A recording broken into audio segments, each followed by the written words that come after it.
I didn't get a chance to do this problem in third period, so we're going to do it now. And it's a kind of classic problem, the shadow problem. We're going to be looking at page 253, number 29. And in this problem, a man 6 feet tall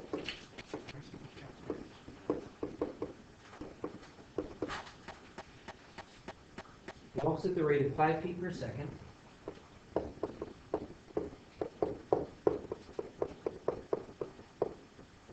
away from or toward a street light that is 16 feet above the ground.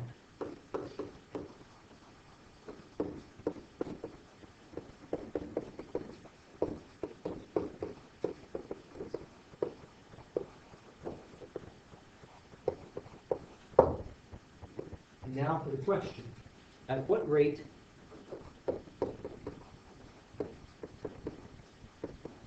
is the length of his shadow changing?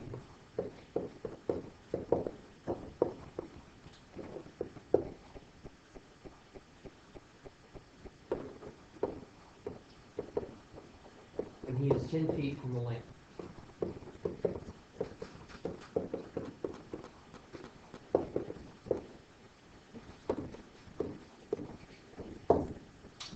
I have a soft spot in my heart for this question because when I was a little kid, we used to go walking in our neighborhood and there were street lamps.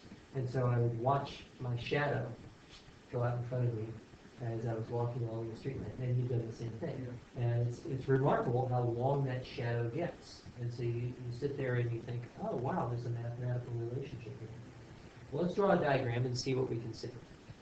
First of all, we have the man who is 6 feet tall. Here's our man, and his height is 6 foot, and it's not changing. So I'm going to just mark that as a constant. In fact, well, okay. And he is walking toward the street light at 5 feet per second.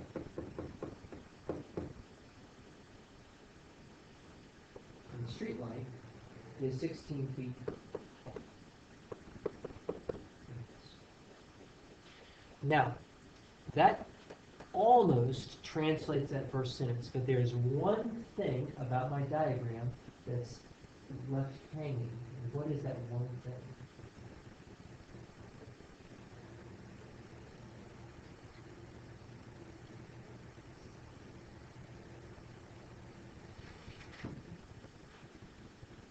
I'll give you a hint. The 6 I understand, the 16 I understand, those are lengths. But what in the world is this 5 feet per second? It's some kind of dx dt, but there's no x on my diagram. Oh, I need to have the x on my diagram. Well, what should the x be here? Range 10 feet. Okay, but what should we measure? Oh, the distance away from Exactly. Distance away, and x is equal to 10. So now I have a variable that describes his distance away from the lamp, and I can think of this as dx dt. But there's another small problem, and that is, according to this rate of change, x should be increasing, not decreasing. And he is walking toward the lamp. Problem system. So how do I modify my dx dt right here so that he is walking towards the lamp? So that it's decreasing, right? How do I modify this? Yep. That's right. So this guy has to be -5 because he is walking towards the lamp. Now we have a well-labeled diagram.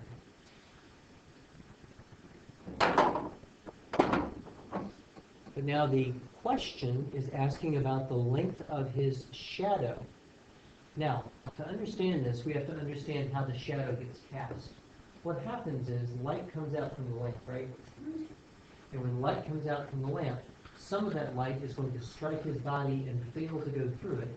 And as a result, his head is going to get a shadow down here, and his feet will get a shadow here.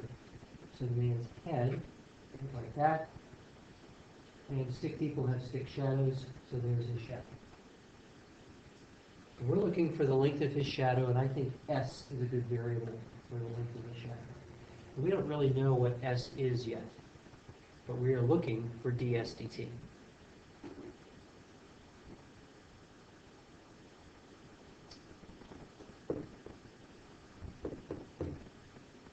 Does that make sense to everybody?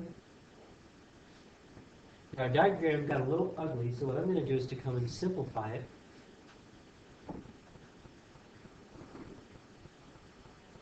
I'm drawing it like this, and like this. And here's x equals 10. And here's s, which I don't know yet. And we know that dx dt is equal to negative 5 feet per second. And we were looking for ds dt. Everybody with me so far?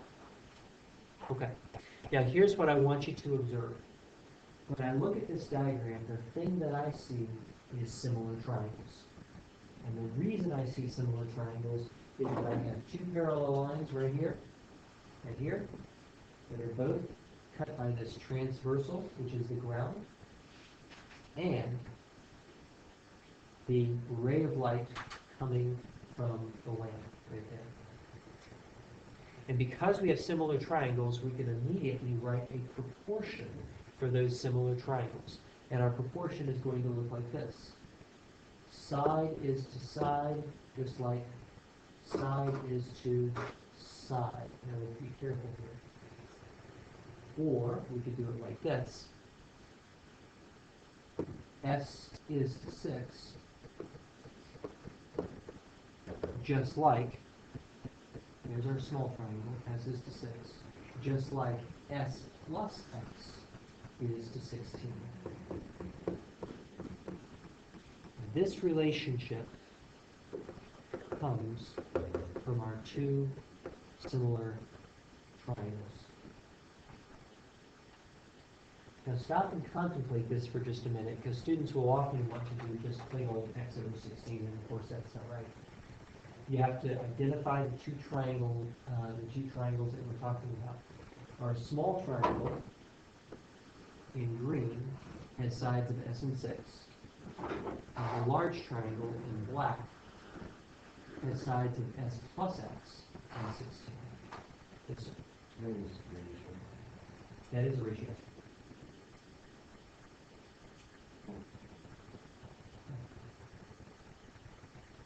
Okay. So now that I have my relationship, I can either clean it up a little bit, or I can differentiate it as it stands. I prefer to clean it up a little bit myself.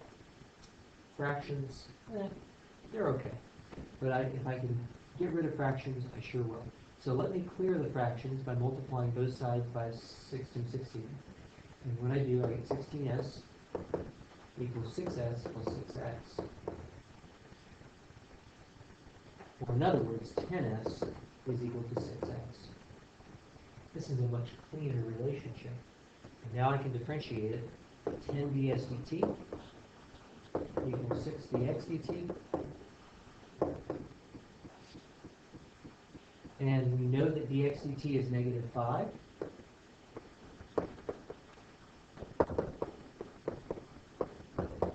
Feet per second. So that when we simplify, we get negative 3 feet per second for ds dt.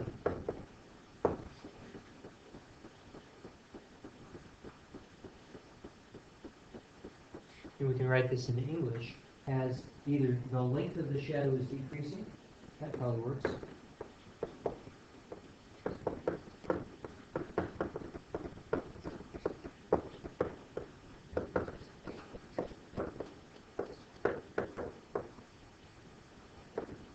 by 3 feet per second.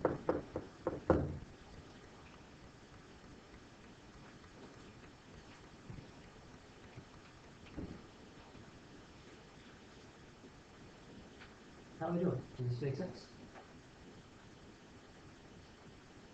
Okay, very good. Well, tomorrow we're going to talk about how to relate angles and sides in a triangle, so that we can do